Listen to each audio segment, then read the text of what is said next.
بسم اللہ الرحمن الرحیم۔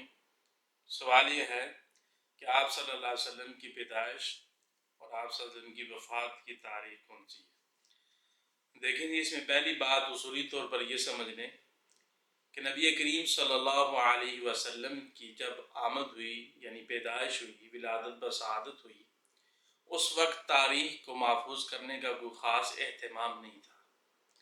اس لیے اس میں مختلف اقوال ہیں سیرت نگاروں کے۔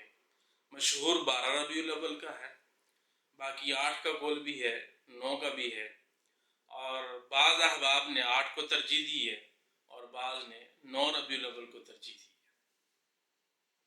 اور نبی کریم صلی اللہ علیہ وسلم کی وفات کا راجح قول 12 ربیع الاول ہی ہے۔ آپ صلی اللہ علیہ وسلم کی وفات 12 ربیع الاول ہی کو ہوئی ہے۔ باقی آگے لکھا ہوا ہے جی کہ اس دن کوئی خاص عمل، تو بھائی آپ صلی اللہ علیہ وسلم کی پیدائش وفات کے دن پر صحابہ کرام سے کوئی خاص عمل منقول نہیں ہے، اس لیے ہمیں بھی کوئی خاص عمل کرنے کی ضرورت نہیں ہے۔ آپ صلی اللہ علیہ وسلم بہت بڑے مقام اور مرتبے پر فائز ہیں، تو اس لیے آپ صلی اللہ علیہ وسلم کے لیے ڈول بجانے ہیں، بازے بجانے ہیں، یہ تو قطعاً اسلام میں ہے ہی منع۔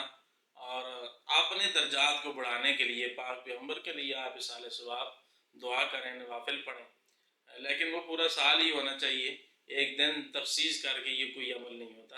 شریعت میں عبادات کے لیے تعیین وقت جو ہے، تعیین دن جو ہے، یہ ٹھیک نہیں ہے۔